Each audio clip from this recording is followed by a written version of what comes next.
Muy buenas tardes. Sean todos bienvenidos a este quinto encuentro del ciclo de conversatorios titulado Los cuatro viajes de Cristóbal Colón, 1492-1503.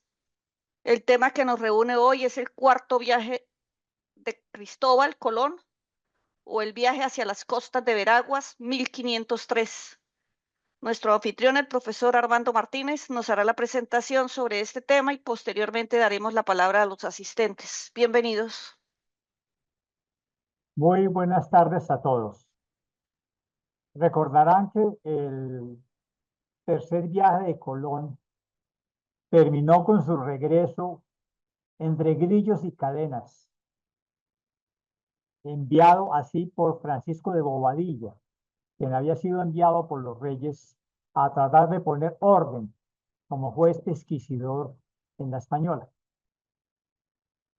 La reina inmediatamente le hizo quitar los grillos, las cadenas, y pidió 1000 disculpas por el tratamiento que le había dado Francisco de Bobadilla. Y los reyes en ese momento quedaron convencidos de dos cosas. La primera, que Francisco de Bobadilla, como juez pesquisidor, no había hecho bien su trabajo y había que reemplazarlo. Y en segundo lugar, que Colón y sus dos hijos, Diego y Hernando, nunca debían regresar a las islas y a la tierra firme que él había encontrado, que es la costa venezolana, que es la costa de Paria, o Paria, no sé cómo se pronunciará exactamente hoy. Esa es la costa de Paria. Entonces, la intención de los reyes es que Colón nunca más regresara en ninguna otra expedición. Por el contrario, le dio varias expediciones a muchos marinos andaluces. Y entonces, en el trayecto entre el tercer viaje y el cuarto viaje, hay muchos espiones de andaluces que hacen una nueva cartografía. Y Colón queda inhabilitado para volver a la tierra firme y a la isla de Cuba y a la isla española. Los reyes finalmente deciden enviar un hombre de confianza, que es Fray Nicolás de Obando, buen gobernante que pone orden en la Española, pero llevaba orden de que Colón nunca más podría desembarcar en la Española, porque habían intentado matarlo en el tercer viaje y nunca aceptaron la autoridad de su hermano con el título de adelantado. Pero además, en el Consejo de Castilla y el obispo Fonseca y Fray Nicolás de Obando entendían perfectamente que el título de virrey de todo lo descubierto era imposible de sostener. Así que la única manera de que no ejerciera el título de virrey es que nunca más volviera a las islas y tierras firmes conquistadas. Pero a partir del tercer viaje, Colón no pudo conocer la cartografía de los nuevos viajes que hicieron tanto portugueses como andaluces como castellanos.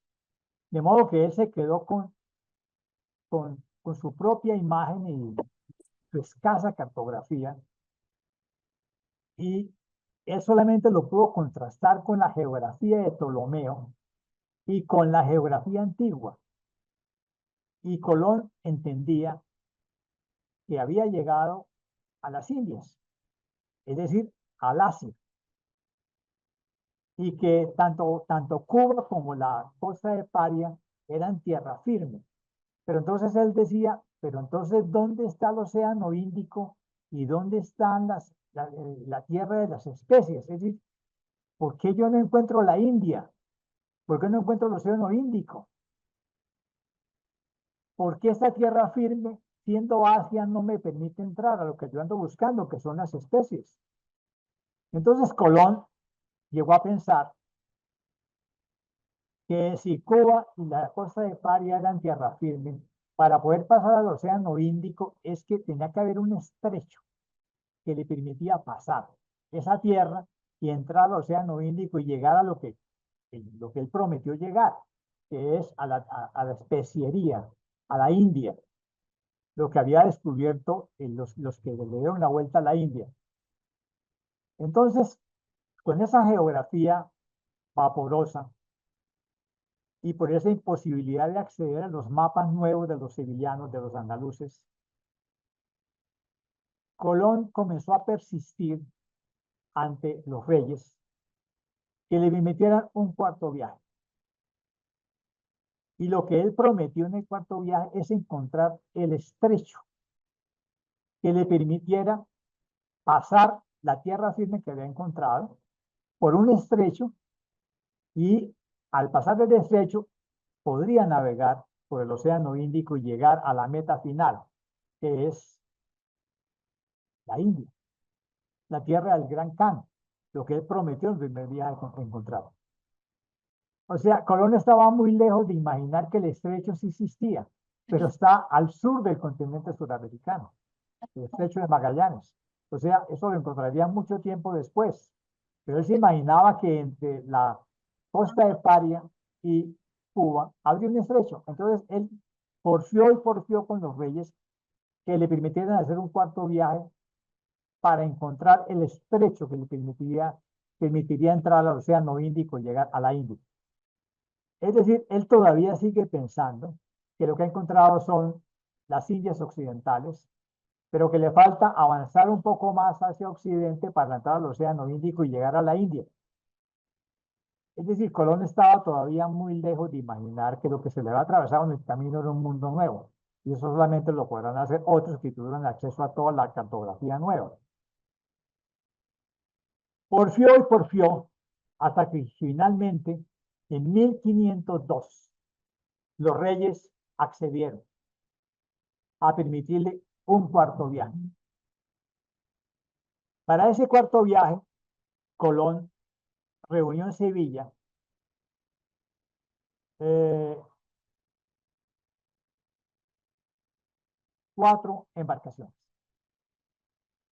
Eran 3 naos llamados Santiago, Gallega y Vizcaína, y una carabela que es la Santa María.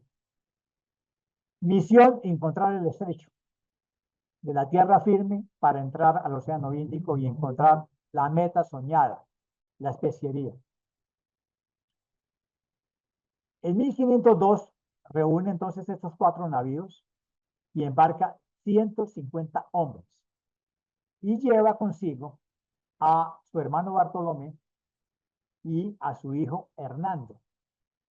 Y fue muy importante que llevara a Hernando porque Hernando será su historiador, quien escribirá la historia de los 4 viajes de Colón, o la historia del almirante del mar Océano. Y Hernando, que no es el heredero del mayorazgo, sino que es Diego, se va a asociar con su hermano mayor, porque Colón lo que está pensando es crear un mayorazgo con todas las mercedes que la reina le dio, con todo lo que pueda acumular de oro en este viaje, y el mayorazgo va a quedar en cabeza de Diego. En caso de que Diego muera, pasará a Hernando, y en caso de que Hernando muera, pasará a Bartolomé. Entonces él hace un testamento preliminar, creando el mayorazgo de todas las mercedes y bienes que se puedan negociar con la corte. Y convenciendo a los reyes, se embarca en estos 4 navíos, sabiendo que no puede entrar a la isla española. El viaje comenzó el 9 de mayo de 1502 en el canal de Cádiz, y la ruta es la misma. Llegaron primero a la Gran Canaria, 20 de mayo siguiente, donde recargaron agua y leña. Luego siguieron a las islas conocidas, Dominica, Martinica, Santa Cruz, San Juan, y finalmente llegaron a Santo Domingo. Entonces, Diego, déjenos ver el mapa del cuarto viaje para explicar un poco en detalle.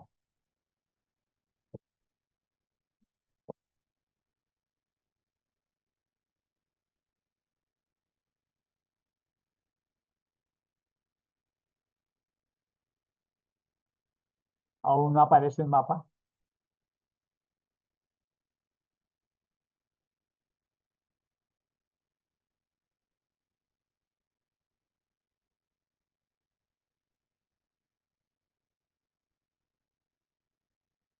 Muy bien. Entonces, el mapa, el viaje comienza por aquí hasta llegar a la Martinica. Después de la Martinica, él sigue hacia el noroeste, hasta Santa Cruz, y viene a Santo Domingo, donde llega el 29 de junio de 1502. Pero no le permiten desembarcar. Como el Nicolás de Obando no le permite desembarcar, entonces él sigue su viaje y va a Jamaica, Amén. y de Jamaica se aproxima a la isla de Cuba y finalmente dobla hacia occidente y empieza a recorrer toda la costa de Centroamérica, que él va a llamar, aquí al entrar un río, el río Veraguas. Entonces, lo más interesante es, en primer lugar, que pues, no lo dejan desembarcar en ninguna parte y lo obligan a ir al norte para venirse por toda la tierra firme de lo que hoy en día es Centroamérica, tratando de reconocer todos los puertos. Descubre la isla de Guanara, llega a tierra firme y finalmente, después de muchas tempestades, va a llegar al Cabo de Gracias a Dios, en la actual Panamá. Pero recorre toda la costa de Veragua hasta Portobelo y va descubriendo cosas nuevas en los indios centroamericanos. Por ejemplo, prueba por primera vez el mamey, funda un pueblo de indios en Veraguas y deja a su hermano Bartolomé en Veraguas como prefecto. Pero, aunque él está recorriendo buena parte de la tierra firme, lo que él está haciendo es buscando el estrecho. O sea, ¿dónde va a aparecer el estrecho que le permite entrar? Llega al río Veraguas y se mete. Claro, él va desembarcando, funda Nombre de Dios, funda Belén, funda el puerto del Retrete y se concentra en este sector de la costa de Veraguas, pero no encuentra ningún estrecho. Entonces comienza a buscar a los indios, a preguntarles dónde está el estrecho. Le dicen, no, el estrecho no existe. Pero entonces Colón abandona su viaje, su proyecto inicial de encontrar el estrecho y se dedica a otra cosa que es a buscar oro. Él sabe que tiene que formar una heredad y tiene que formar una heredad porque él en este viaje va a sufrir permanentemente huracanes, temporales, lluvias. Ese va a ser un viaje muy sufrido y muy accidentado. La comida, el bizcocho que trajo se le pudre. Y al estar aquí, en este río y en esta parte, sus embarcaciones son atacadas por un molusco en forma de gusano que se llama la broma. Es un molusco que tiene forma de lombriz, que se mete entre la madera y la carcoma. Entonces, todos sus barcos son atacados por ese molusco y todos sus barcos comienzan a hacer agua. Y finalmente estos barcos se van a perder. Se meten en el río y luego con las tempestades no puede salir. Entonces empieza el desespero de todos sus marineros y el desespero de que encuentran indios que tienen espejos de oro, pero a los cuales pueden tocar, pero no encuentran minas. Entonces, este es un viaje donde él conoce todas las privaciones, se enferma, se le desarrolla la enfermedad de la gota que le impide caminar, y luego van a tener las rebeliones de sus propios hombres, desesperados por volver a Castilla, porque no encontraban ni comida, ni oro, ni el estrecho. Entonces él va, aquí se va a aguantar la broma, su propia enfermedad, las rebeliones, y sabe que no va a encontrar auxilio en la española. En este viaje, tenemos dos fuentes maravillosas. Uno es la carta que él le envía a los reyes desde la isla de Jamaica. Esa carta de la isla de Jamaica, es la fecha en las Indias, isla de Jamaica, el 7 de julio de 1503. Y la segunda fuente es el relato que hace su hijo Fernando Colón en Vida del Almirante. La carta de Jamaica a los reyes de 1503 es la carta de un hombre absolutamente desesperado por su fracaso en este viaje. Él ya ha demostrado que como gobernante es un fracaso porque no puede volver a las islas que han sido pobladas. Pero también su fracaso de que como navegante porque no encuentra el estrecho, pero también su fracaso de poder controlar a los hombres porque todos se le van a revelar del desespero. Y esa carta le voy a leer un párrafo donde él quiere que los reyes lloren por su vida. Y les dice, yo he llorado hasta aquí a otro. Haya misericordia ahora el cielo y llore por mí la tierra. En el temporal, o sea, en la tempestad, al cabo de 20 años de servicio que he servido con tantos trabajos y peligros, hoy en día no tengo en Castilla una teja, y si quiero comer o dormir, no tengo a dónde, salvo el mesón o en taberna. Y las más de las veces falta por pagar el escote, ni he malbaratado las mercedes. O sea, en lo temporal no tiene un peso, todo se lo ha gastado, no tiene nada. Llore por mí quien tiene caridad, castidad, verdad y justicia. Yo no vine este viaje a navegar por ganar honra en mi hacienda. Esto es cierto. Yo vine por servir a vuestra Alteza con sana intención y buen celo, y no miento. Suplico a vuestra Alteza que si algo ha dicho aquí contra su real voluntad, que me perdone. Yo estoy en tantas angustias y en tanto extremo que es maravilla cómo yo estoy vivo y no tornado loco a echar piedras. En mis papeles no se escribirían mis penas. El sangre tengo convertido todo en postema. Es decir, este es el reconocimiento de su absoluto fracaso y desesperación. Según él, no tiene legado para el mayorado. No tiene casa, no tiene comida. Todo lo ha perdido. Es la carta del desespero. Para colmo de males, pierde los barcos que trajo. Se los acabó la broma. Y tiene que, finalmente un amigo trae un navío de la Española, y con ese navío, que no es el suyo, es que va a poder regresar a Sevilla después de muchas tempestades, las rebeliones, y regresa a Sanlúcar de Barrameda, finalmente, 7 de noviembre de 1504. Para colmo de males, en mayo de 1505, cuando va a ver al rey Fernando, ya sabe que la reina Isabel murió el 26 de noviembre de 1504. Es decir, su gran protectora ha muerto antes de que él regrese. No puede traer, no trajo nada de este cuarto viaje. Perdió los barcos, está endeudado, tiene gota, está viejo. O sea, este viaje es absolutamente un fracaso para él. No encontró el estrecho, no encontró las minas de oro, y su gran protector ha muerto. La reina murió el 26 de noviembre de 1504, y 6 meses después, el 20 de mayo de 1505, muere Colón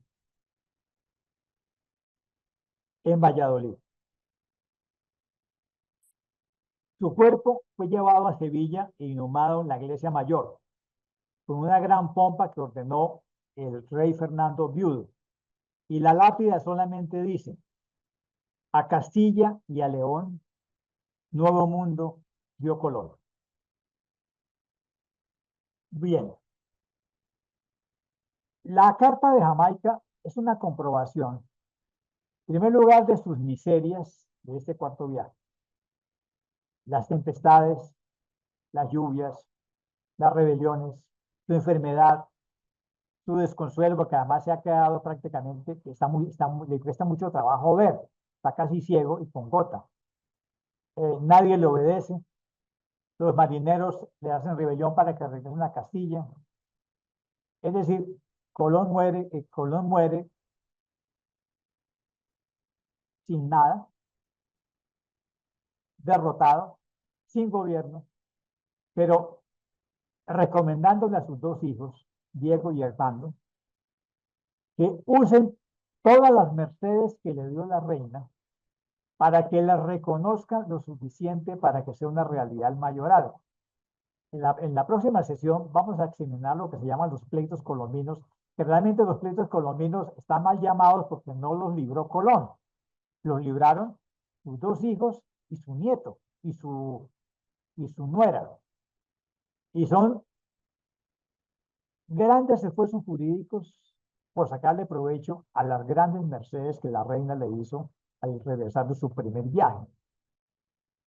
Obviamente eso le va a obligar a renunciar al título de virrey. Nadie le va a aceptar el título de virrey porque desde el tercer viaje ya nadie le obedecía como virrey. Pero por lo menos tratar de salvar el título de almirantazgo para su hijo, Diego.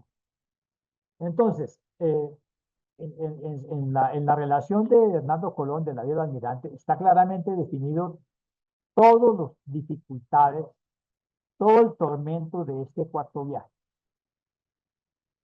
Pero queda claro que él, al morir, buscando estrechos hacia el mar Índico y hacia la India, se murió sin saber que había descubierto un nuevo mundo. Es decir, si uno dice, Colón descubrió un nuevo mundo, se trata de un anacronismo, porque él no logró entender que había llegado a un nuevo mundo. Él estaba en el Asia, él encontró las Indias occidentales, murió tratando de buscar el océano Índico y la tierra de las especies, pero no le pasó por la cabeza, porque no tenía la cartografía nueva que le permitiera entender que había encontrado un mundo nuevo que intermediaba entre el Asia y Europa.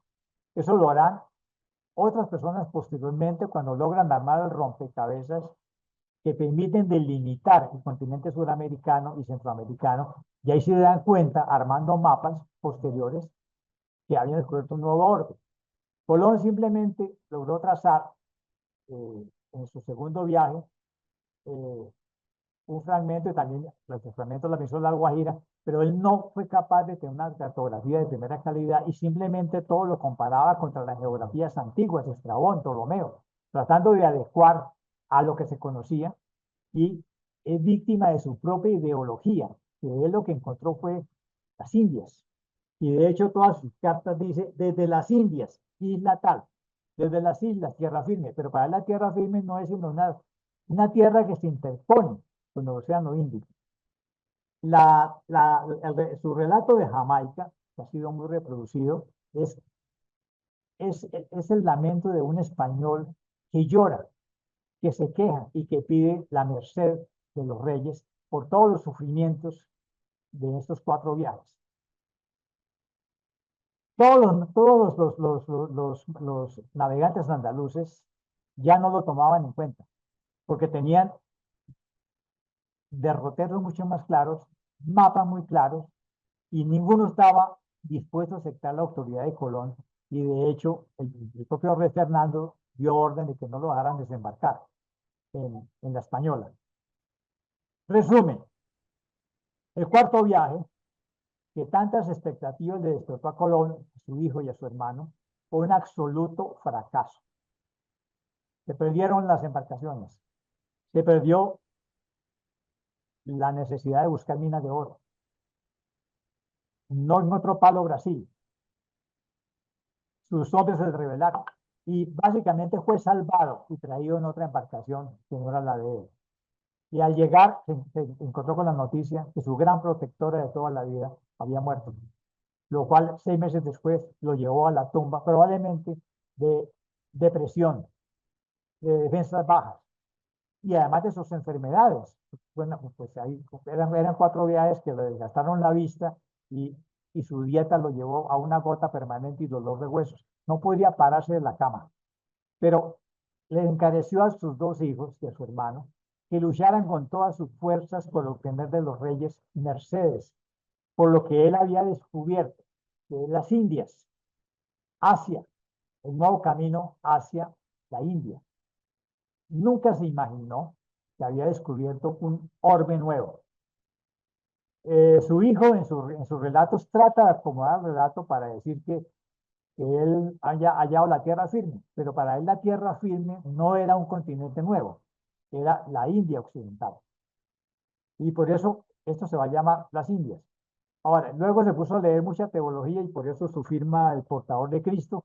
O sea, él trató de justificar toda su empresa como una empresa cristiana, de divulgación de la cristiandad, de llevar a Cristo a las nuevas tierras, de evangelizar, pero su conducta no fue muy cristiana, esclavizando indios, matando indios, permitiendo tropelías, es decir, él no tenía capacidad para gobernar. Y todos los contemporáneos lo vieron como un forastero, como un extranjero. Probablemente se veían que es de Génova.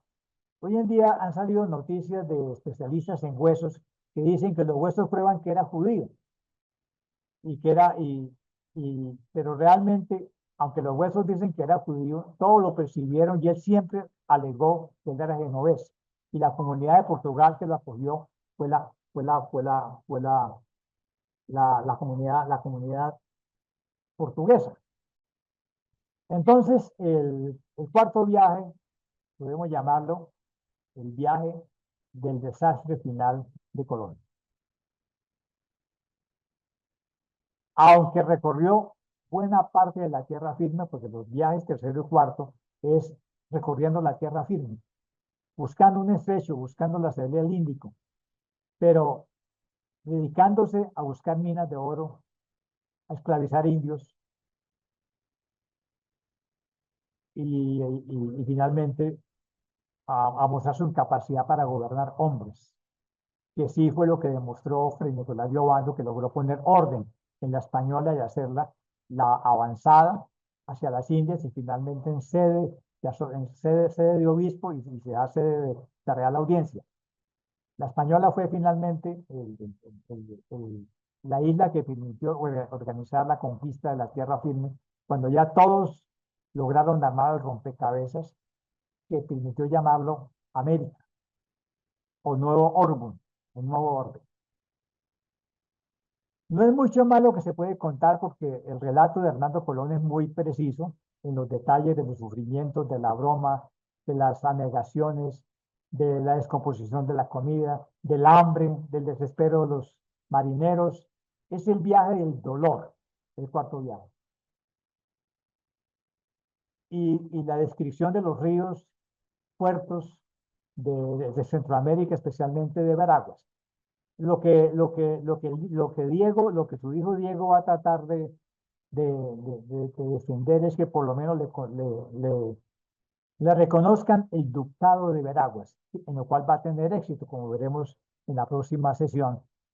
Pero lo que viene ahora es la batalla jurídica de los dos hijos y de la nuera, por tratar de rescatar el legado de Colón y volverlo un mayorazgo, y en eso tuvieron éxito, porque hasta el día de hoy existe el ducado de Veraguas que se anexó a los títulos de la duquesa de Alba.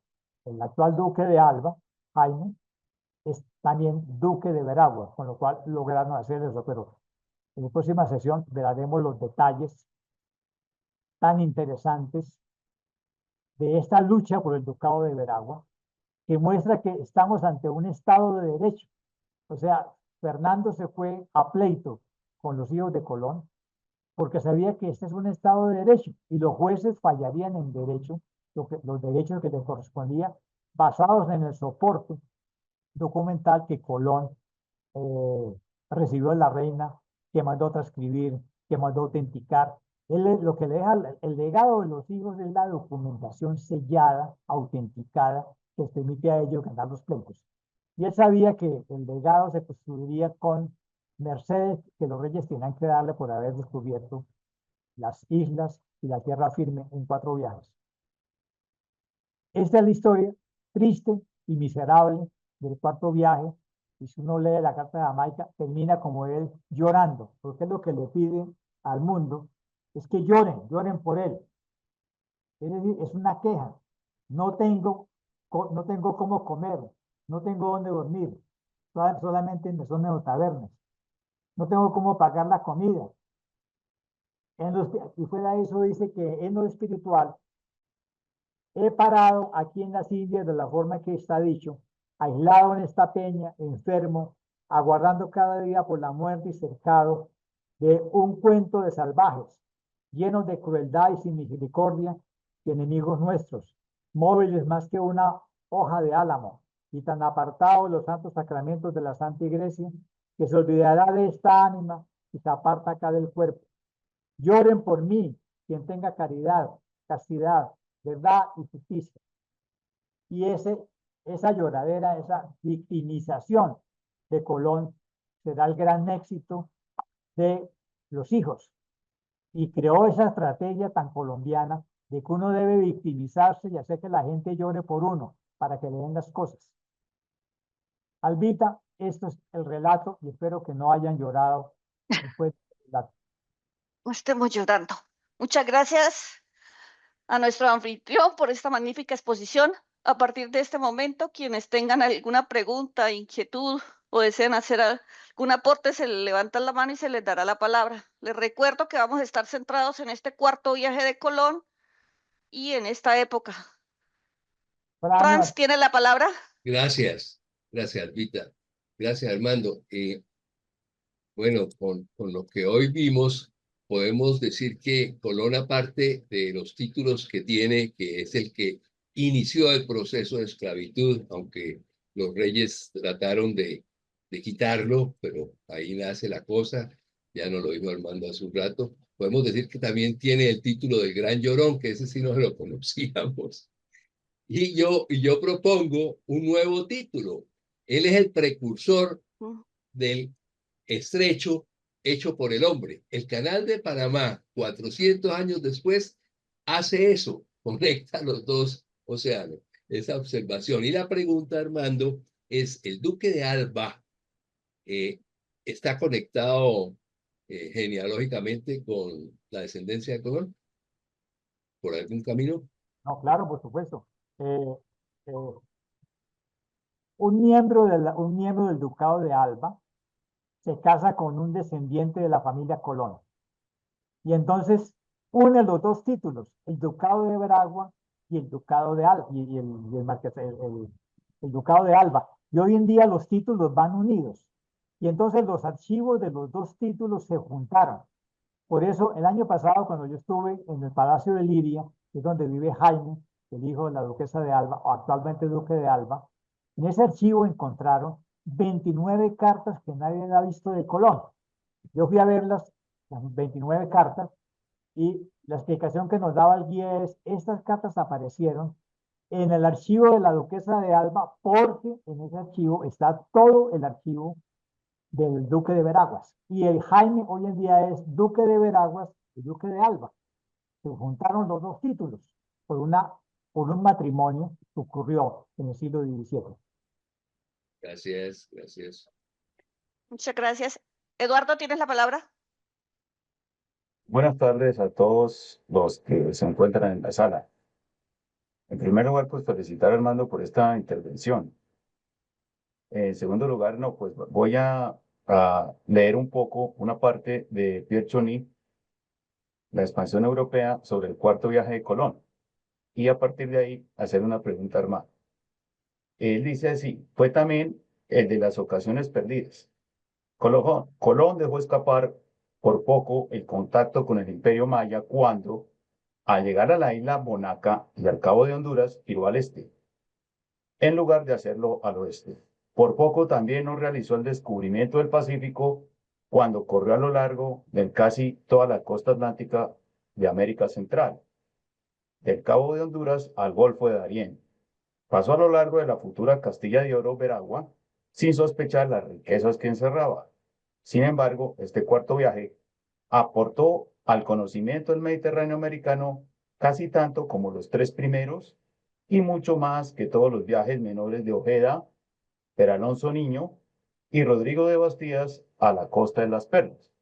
También dice así, las Indias anteriores al cuarto viaje se limitaban de hecho a la base de la Española. Isabela, el mediocre lugar de la costa norte, fue abandonado en provecho de Santo Domingo, la Gran Rada al sur, y a la contraescarpa de la costa de tierra firme. El cuarto viaje, iniciado más al oeste, fue un decisivo cambio espacial. Sin embargo, no sería Colón quien sacase las consecuencias de ello.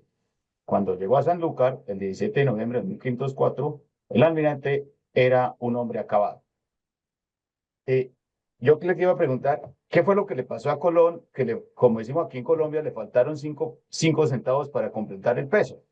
Es decir, que no entró en contacto con los mayas o con los aztecas, no, no se dio cuenta de las riquezas que había en Veraguas, le faltó poco para poder descubrir el Mar del Sur, que fue lo que lo descubrió fue Vasco Núñez de Balboa en 1513. ¿Qué fue lo que le pasó a Colón ahí? Entonces, esa es la inquietud que yo me hago. Hay un refrán que dice que uno encuentra lo que está buscando. Colón estaba buscando la tierra del Gran Khan, la India, la tierra de las especies. Y luego buscando las minas de oro. Es lo que él anda buscando. Entonces, él lo que le pregunta a los indios es, ¿dónde están las minas de oro? Él no podía preguntar, él preguntaba por el estrecho. Nadie le daba respuesta por el estrecho porque nadie había visto un estrecho. Entonces, él no podía encontrar eso porque en su mente obcecada, de acuerdo a sus lecturas, él ya estaba en las Indias occidentales, él ya estaba en el Asia. Entonces, no podía encontrar más que eso. O sea, Balboa encuentra el otro océano, porque él habla con los indios y les pregunta, ¿ustedes conocen otro mar? Y un indio le dijo, claro que hay otro mar, lléveme. Y él se fue hasta que encontró el otro mar. Pero Colón preguntaba, ¿dónde está la mina de oro? Y le daban vueltas y le daban vueltas y no encontraba ninguna mina de oro. Simplemente lo que los indios llevaban colgando. Entonces, ese es el problema de que cuando uno tiene una ideología, la ideología lo ciega. Y Colón estaba cegado por la ideología que se construyó. Entonces no oía, además de que había que interpretar lo que los indios decían. Entonces, era muy difícil que no entender a los indios y no hacer las preguntas correctas. Es decir, los que encontraron cosas es porque preguntaron. Es decir, Hernán Cortés y Francisco Pizarro se conocieron en Trujillo. Sí, correcto. Estando en Trujillo, es que el uno se contó al otro qué pasaba. Entonces Pizarro, hablando con Cortés, cayó otra tierra llena de indios al sur y viene y obtiene la licencia para ir a buscar el Perú. Pero es que él ya estaba muy bien dateado desde su encuentro con Cortés en Trujillo. Y Cortés se encuentra en Nueva España porque hablando con los indios de la costa de Centroamérica y encontrando a la Malinche le dice, pero usted no, también lo llevo donde está el manantial de naturales. Y la Malinche, que es una maya, que se lo encuentra en la península de Yucatán, es quien lo lleva. Pero porque tenía la mente abierta y sabía oír a las mujeres. Y la mujer sabe todos los secretos. Y la Malinche es la que le abre el camino y le sirve de intérprete. Y la introduce porque los mayas sí sabían la existencia de los aztecas. Colón es una mentalidad religiosa, obcecada, cultivada por los frailes. Y es solamente lo que las Sagradas Escrituras y Ptolomeo le permiten ver. Por eso es que los andaluces hacen mejores mapas, porque ellos vienen con la mente abierta. Colón fue víctima de su propia ideología, de su propia formación. Y por eso su gran mérito es haber encontrado el camino a las Indias. Eso sí será su mérito de por vida. Y es lo que la reina Isabel la reconoció. O sea, usted, como dice el epitafio, a Castilla y a León, un mundo dio Colón, pero es un epitafio cuando ya se sabe que hay un nuevo mundo. Él se murió sin saber que le había dado a los reyes un mundo nuevo. Otra pregunta, Armando.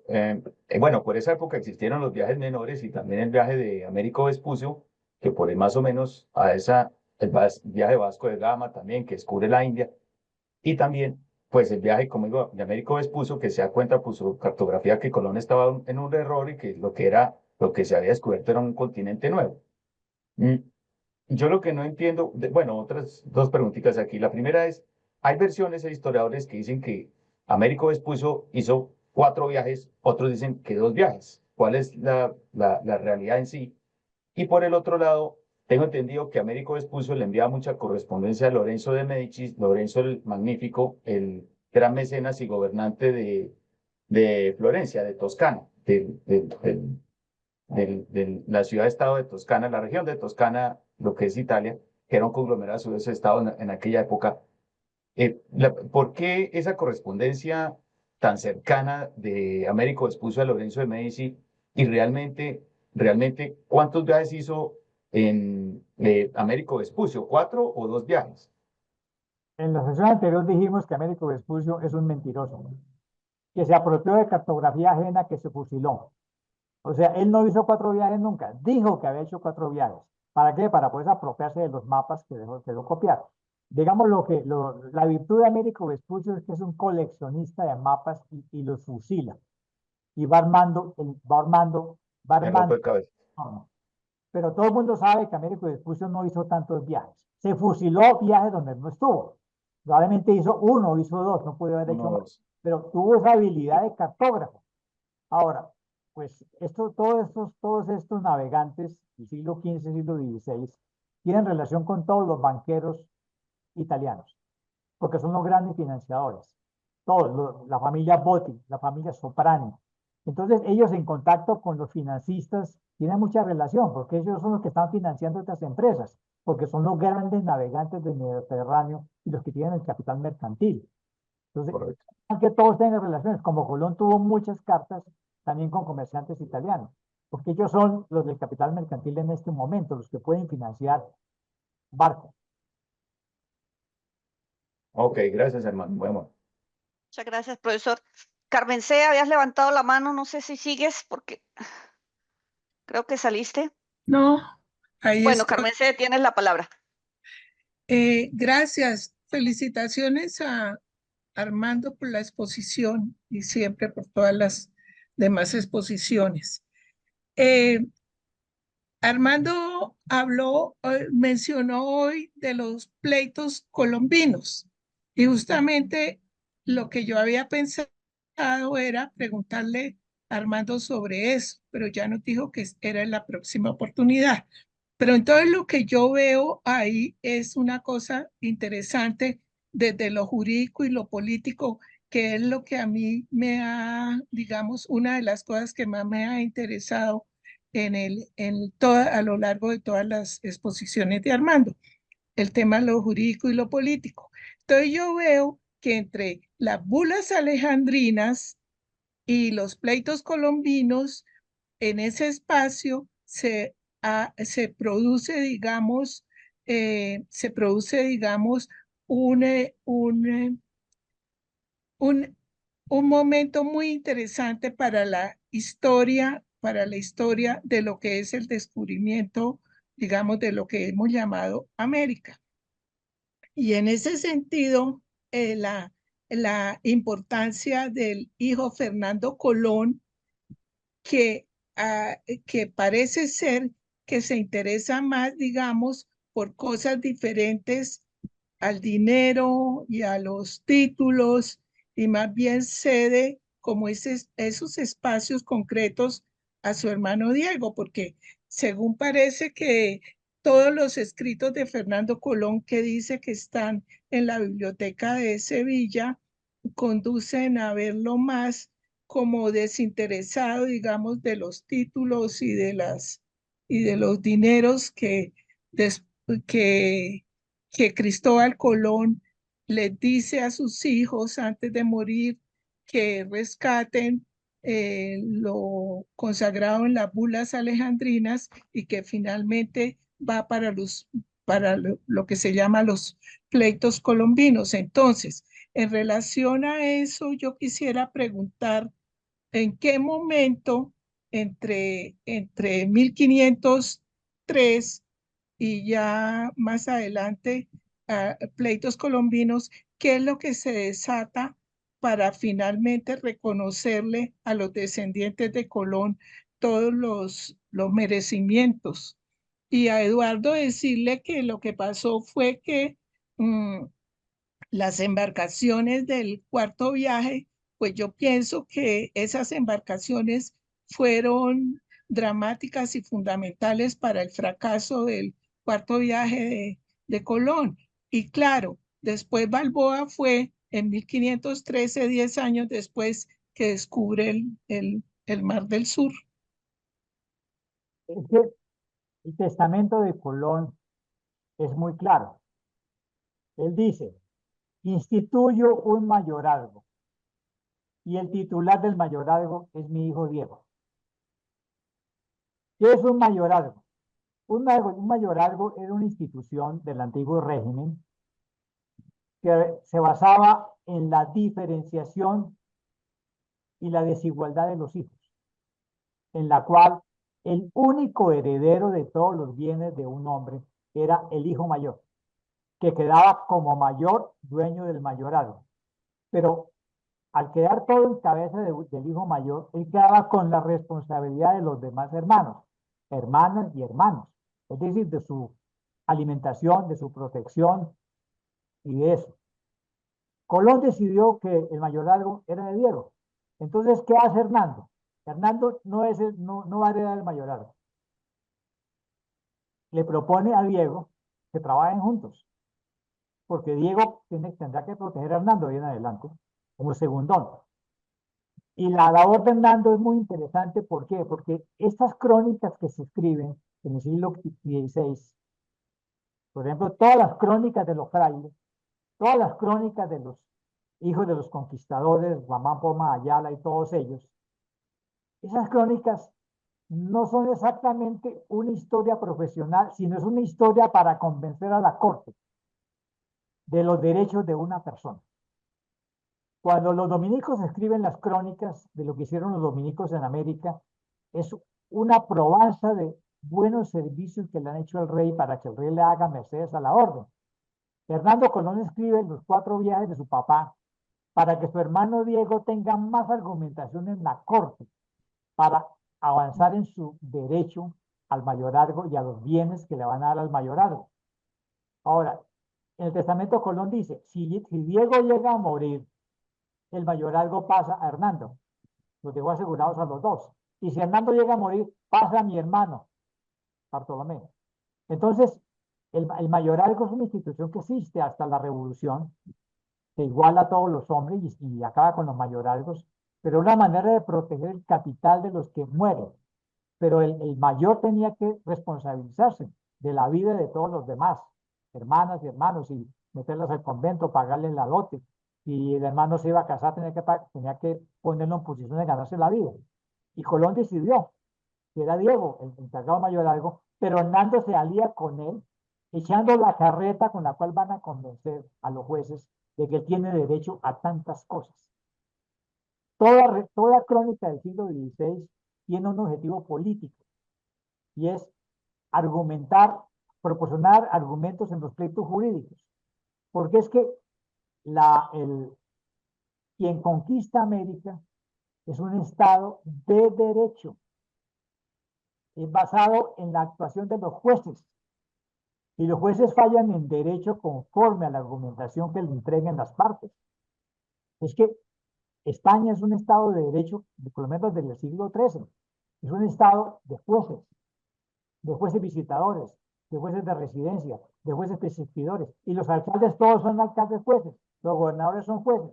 Ese es el mundo del derecho. Ese es nuestro legado, el mundo del derecho castellano.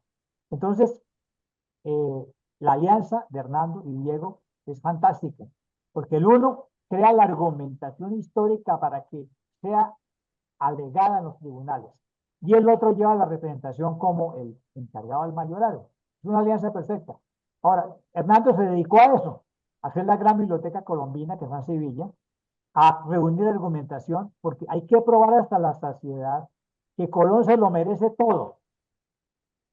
Eso se traduce en reales mercedes que alimentan el mayorazgo, que se va a hacer más grande y además luego veremos por la tercera, segunda mujer de Colón y los matrimonios de sus hijos, como todo es una estrategia para fortalecer el mayorazgo.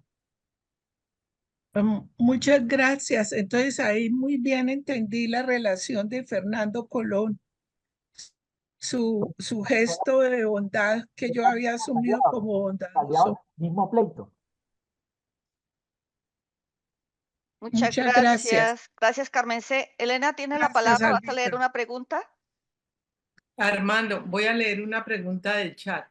El señor Carlos Mora quiere saber cómo era la cartografía del mundo que dejó Colón, si murió pensando que eran las Indias. Colón no dejó ninguna cartografía del mundo. Colón dejó un mapita, un croquis de la punta de la Española. Eso es todo lo que él dejó. Él no dejó ninguna cartografía del mundo porque no tenía ni idea de cómo era el mundo. La cartografía lo hicieron los cosmógrafos, gente como Américo Vespucio, gente que trabajaba en el gabinete, que no estaba navegando, sino que estaba trabajando en gabinete.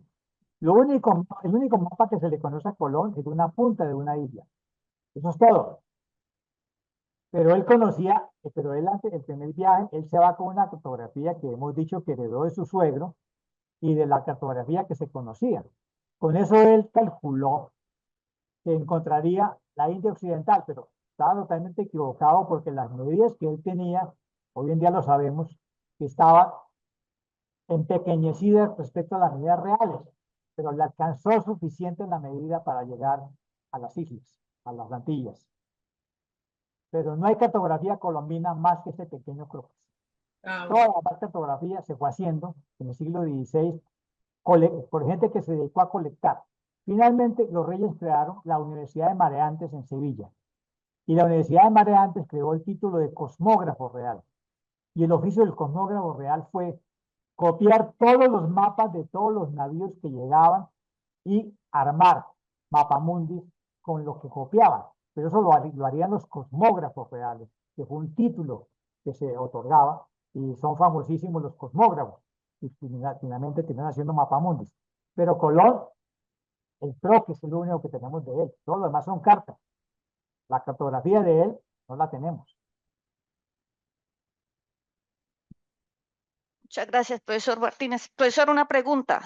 Bueno, dos. La primera, Colón sale en este cuarto viaje, pero había más viajeros, más andaluces a los que ya les habían dado licencia para viajar Claro, a estas nuevas. ¿Y antes, ellos sí tuvieron algo? claro que sí, por supuesto. O sea, los viajes de los andaluces son como 12, más los que fueron a la costa de Terranova. Es decir, eh, los reyes no se dejaron paralizar por el título de virrey y de almirante de Colón. No, por el contrario, emitieron cantidad de capitulaciones para que salieran. Y hubo gente muy avesada, como Juan de la Cosa, como Alonso Ojeda, Rodrigo de Bastidas, gente que mapeó muy bien la costa suramericana, que mapeó bien las islas, encontraron las perlas de La Guajira, encontraron las pesquerías de Margarita. O sea, hay gente que hizo dinero en lo que se llaman los viajes de los navegantes andaluces. Y eso fue alimentando una cartografía que se fue intercambiando, a la cual a Colón no le participaban, porque es que para todos ellos Colón es el enemigo, porque Colón pretende tener el monopolio del mar océano. Entonces, ¿quién le va a compartir a Colón un mapa? Sabiendo que es el enemigo, por los dos títulos que tiene, almirante de las Indias y además virrey. Entonces, ellos comparten la cartografía y la cartografía circula, pero a Colón no le la dejan ver, porque Colón es el enemigo, que pretende ser el monopolista. Y obviamente en la corte no le van a permitir a Colón que tenga el monopolio con el título de virrey. Es decir, Colón estorba en la libre iniciativa de todos los navegantes. En la libre competencia está estorbando. Y finalmente lo van a tener que vencer en juicio, quitándole el título de virrey, pero en consolación le conservaron el título de almirante de Indias. Y luego, en un pleito que vamos a narrar en detalle en la próxima sesión, terminaron negociando, pero ya el nieto de Colón negocia que dé el pleito y le dan el ducado de Veragua, lo cual significa una renta en las reales cajas con la cual se enriquecieron, pero cobrando de las reales cajas, gracias al ducado de Veragua. Pero fue una manera como el juez compuso cargas entre lo que le correspondía por haber encontrado a las Indias y lo que la corona podía darle. O sea, fue una negociación. Se llaman pleitos colombinos y están mal nombrados porque no lo llevó Colón, lo llevaron sus hijos y su nieto, que es el que finalmente va a conseguir el ducado de Veraguas. Ahora, pues, realmente los duques de Veraguas no vivieron en Veraguas, vivieron en Santo Domingo, donde todavía está el castillo que fabricaron. Ah, bueno. Entonces tenemos claro, en ese cuarto de viaje de Colón ya había mejor cartografía, solo que a él no se la dejaban ver. Por supuesto, sí. Los viajes andaluces están muy bien historiados y vienen mejores cartógrafos y ellos comparten la cartografía. Ahora, los portugueses también hicieron sus propios viajes y también los portugueses generaron mucha cartografía. Es que el éxito de Américo Vespucio es que fue un coleccionista de mapas.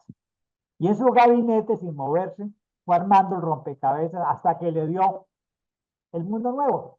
Y resulta que cuando lo publicaron, la gente no dijo mundo nuevo, sino dijo América, América. por el cartógrafo que lo armó. Pero así son los descubrimientos, o sea, los descubrimientos son así. Mucha gente trabaja a ciegas a ciegas y tanteando, hasta que llega un sinvergüenza que se apropia de todo, lo arma y encuentra la solución. Así son los descubrimientos. El que llega de último es el que arma todo. De copy-paste. Bueno, en este viaje hizo Perdón, Colón algún poblamiento, intentó hacer alguna clase de poblamiento ya cuando estaba en tierra firme. No, porque él no traía colonos, él traía gente a descubrir el estrecho y a buscar oro. Y, y la gran rebelión que le hicieron fue porque él no quería volver a Castilla. Entonces dijeron, pero si los barcos están haciendo agua, nos vamos para Castilla ya. Entonces él no trajo colonos. Los colonos vinieron en el segundo viaje en las 17 embarcaciones, que son los que efectivamente se van a instalar en los españoles y van a reproducir el mundo. Ese sí fue un viaje de colonización. Este no fue, este fue un viaje de descubrimiento. Y fracasó porque no encontró lo que había que encontrar, exceptuando que encontró la costa de Veragua, pero realmente era un pedazo más de la tierra firme. Franz, ¿tienes la palabra? Gracias, Albita. Armando, de todo esto que sucedió en aquella época que nos ha acercado, las cabezas reales, la corona, antes de que sucediera el viaje de Colón y todo lo que nos has relatado, ellos tenían una estrategia interna de alcance solamente peninsular y precisamente estaban era consolidando su gobierno interno. Este hecho, pues obviamente transformó su visión. Ahí es el tema que me gustaría que nos ilustraras, cómo hay elementos que comienza a mutarse la estrategia de gobierno de la corona a lo que le tocó hacer y que claro, y que dura todo lo que sabemos de estos siglos. Bueno, ya saben que en el escudo antiguo decía non plus ultra. O sea, más allá de Gibraltar no hay nada. Pero desde que se descubrieron los archipiélagos atlánticos cercanos a la costa de África, que son el archipiélago de Madeira, el archipiélago de Canarias, el archipiélago de Cabo Verde, todos estos archipiélagos ya pudieron decir plus ultra, o sea, vamos más allá. Y los portugueses en eso iban más adelante, porque ya le dieron la vuelta al África. Pero nadie se atrevía a ir más allá de las Canarias, ni más allá de Cabo Verde. Colón lo que hizo fue atreverse a ir más allá, hasta que encontró las Antillas.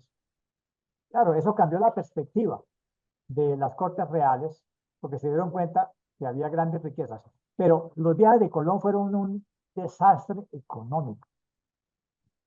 Eso no le dio a la corona nada, aunque no puso nada, porque le pusieron los comerciantes, nada. Es decir, va a ser el descubrimiento de la Nueva España cuando se van a dar cuenta que ahora sí encontraron la presa. ¿Por qué? Porque es que la Nueva España eran 13 millones de aborígenes organizados en una civilización.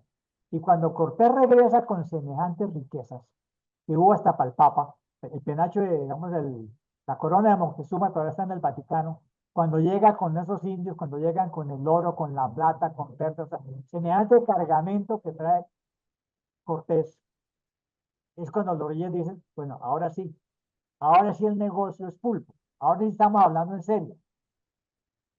este sí es el verdadero nuevo mundo y esto sí nos da mucho dinero en minas y plata y todo lo que tenían los aztecas.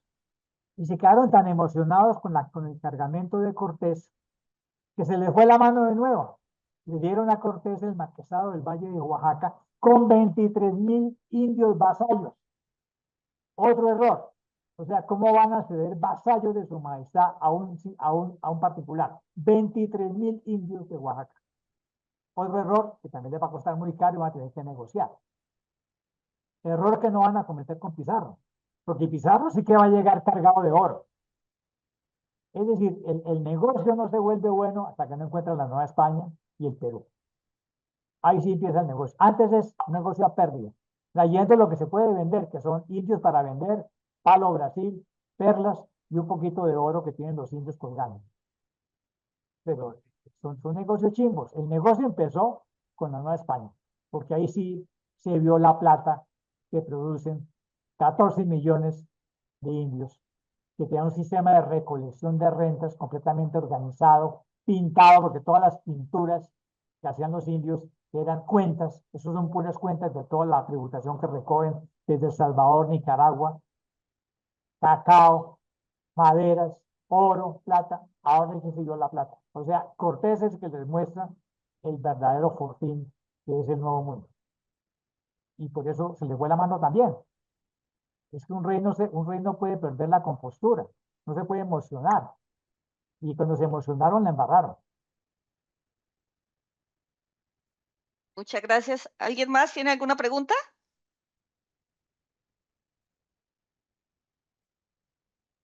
Perdona, Albita, es que Dime, yo Carmen C. le quería decir era Eduardo que nombró a los Médicis, a Lorenzo de Médicis. Entonces, claro que tiene que aparecer él ahí, como aparece el Papa Alejandro VI, porque son contemporáneos y por supuesto que ahí hay una relación entonces intrínseca entre los intereses, digamos, políticos de España, digamos, con Italia en ese momento, a través del Papa Alejandro VI. Armando, ¿es así? No, no lo sé, no lo sé. Bueno, vamos a darle la palabra a Luis Fernando, que no ha participado, y continuamos con Eduardo. Luis Fernando, dime. Levanta el micrófono, por favor. Muchas gracias, Albita. Yo era para de pronto agregar algo más a todo lo expuesto por el profe Armando. Es que el cuarto viaje, yo lo considero que fue como muy, y si me lo permite el profe Armando, fue muy recursivo en términos, digamos, de la náutica. Ahí por lo que todo lo que les tocó vivir con esas exploraciones por todo el Caribe y que pues iba a determinar luego para las subsiguientes exploraciones cómo tenían que, digamos, arreglárselas en alta mar. ¿Por qué? Porque es que hay unos, eh, digamos, claros ejemplos de cómo se iban acomodando la misma evolución náutica con la forma de navegar y cartografiar. En el cuarto viaje, profe Armando, ellos tuvieron un problema que no lo habían pues, detectado más antes, que era el problema estructural de las naves, porque a ellos los atacaban un parásito que le dicen los teredos. Y es un gusano marino que carcome la madera y orada. Con lo cual, eso fue lo que influyó para que naufragaran en Jamaica. Ahí. A partir de eso, Y las subsiguientes pues, investigaciones que ellos realizaban en respecto a los derroteros de toda la navegación, buscaron una forma de cómo recubrir, digamos, las naves. Yo presencié en España, más exactamente en la parte de lo que es en Barcelona, la técnica del calafateado. La técnica del calafateado es recubrir con ciertas resinas ahí las partes que son vulnerables de pronto en alta mar por la cuestión de salinidad, de pronto que por corrosión y también por cuestiones de que se pegan muchos parásitos. En ese tiempo era la madera, pues utilizaban ciertas técnicas para embadurnar, aplicarle ciertas resinas para que no tuvieran esos problemas. Ahí. Luego ahora ya utilizan otro tipo de cubierta y resinas porque ahora son de otros materiales más resistentes y en alta mar para que no se adhieran parásitos como moluscos o lo que se le pegan a los cascos de los barcos. Ahí. Y es a partir de este viaje de Colón que a mí me pareció, profe Fernando, que de pronto fue muy recursivo Cristóbal Colón en cuanto a sus a, a- a la forma de navegar en el Caribe. Bueno, muchas gracias, Luis Fernando. Eduardo, ¿tienes la palabra? Gracias, Alvita. No, sí, una pregunta para Armando. Es que, bueno, como bien se sabe, la reina Isabel de Castilla, Isabel I de Castilla, murió en el año 1504. Mi pregunta es si la sucesión del reino de Castilla se le otorgó a Juana I, más conocida como la Loca, quien después llegó a casarse con Felipe I el Hermoso, o, o se le otorgó a Fernando, que era Fernando II de Aragón, y posteriormente, según tengo entendido, rey regente de Castilla por la enfermedad mental por la que pasó Juana, después pasó a ser Fernando V de Castilla. Pero en tiempo de la época colombina, o sea, cuando Colón estaba vivo, cuando llega a su cuarto viaje, que sabe que la reina ha muerto, ¿quién estaba detentando el reino de Castilla? ¿Fernando de Aragón como regente o ya Juana, que pasó a ser Juana I? No, Fernando es el rey de Aragón, no es el rey de Correcto, Castilla. No le corresponde el reino de Castilla a Fernando. Fernando correcto, solamente puede ser rey regente en la minoridad de sus hijos, Juan y Juan. Pero él solamente puede ejercer como regente de un reino ajeno que le corresponde a los hijos de Isabel. Y lo hizo por encargo, porque por el Consejo de Castilla le dice, siga usted regiendo, pero como un regente. Normalmente cuando los príncipes son niños, siempre se les pone un regente. correcto, Un correcto. regente. Pero luego tenía que entregarle el poder a Juana.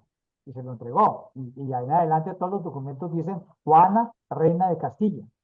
Juana, reina de Castilla. Ella es la Correcto. reina, ella Juan, la reina de Castilla, pero bajo la protección de su padre. Pero Fernando solamente puede ser rey de Aragón, nunca fue rey de Castilla, porque el arreglo es monta tanto, tanto monta, cada uno en su reino, y no se metan.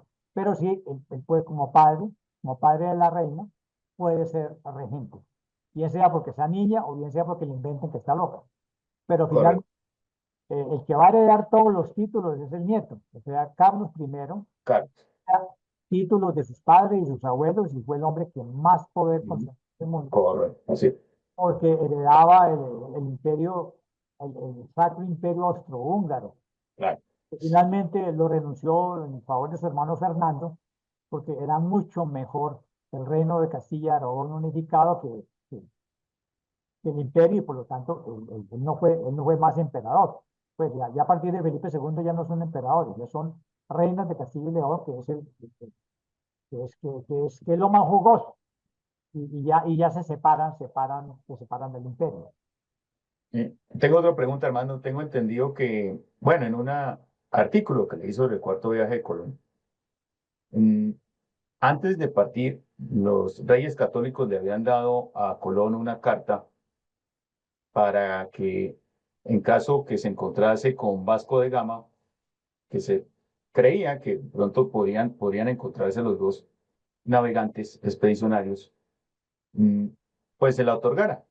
No sé si esa carta aún se conserva o esa carta se perdió. ¿Qué pasó con esa carta que le escribió los reyes católicos a Vasco de Gama para que por medio de Colón se la entregara en caso de encontrar?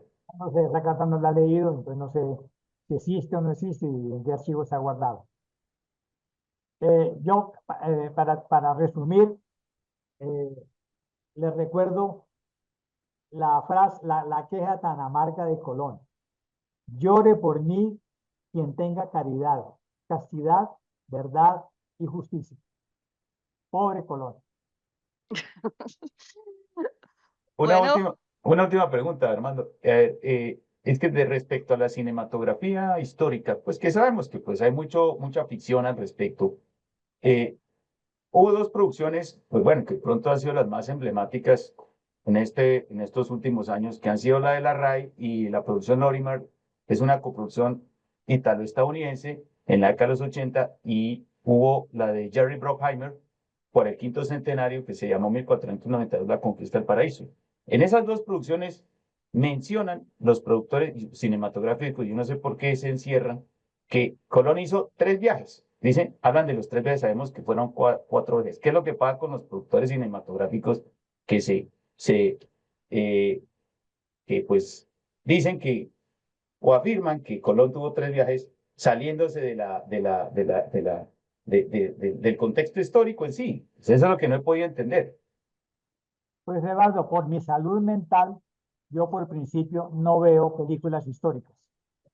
Porque el argumento del cine y de la novela es un argumento de antagonistas. Tiene que haber un bueno y tiene que haber un malo. Tiene que haber maniqueísmo. Entonces yo tengo que mantenerme mentalmente sano. Entonces yo por principio no voy a ver ninguna película histórica. Porque o me muero de la rabia o me enfermo. Entonces no tengo ni idea de qué me está hablando. Correcto. Malestar hepático, como decía un profesor. bueno, Y de su por crítica. cuestiones de Gracias, hermano. tiempo, vamos a dar por terminado este encuentro. Damos las gracias a nuestro anfitrión y los esperamos a todos el próximo 25 de abril con el tema Los pleitos de Colón con los reyes de Castilla. Gracias, Muchas gracias a Armando. todos por su Gracias. asistencia. Gracias. Gracias, Armando. Gracias. Muy amable. Muchas gracias, Muy muy bueno. amables. Gracias, profe. Gracias. Ese es el cuadro, Gracias. profe. Elena, gracias. Muchas gracias. Gracias, Armando, Rita. Gracias, Armando, Elena. Muchas Sí. gracias. Gracias.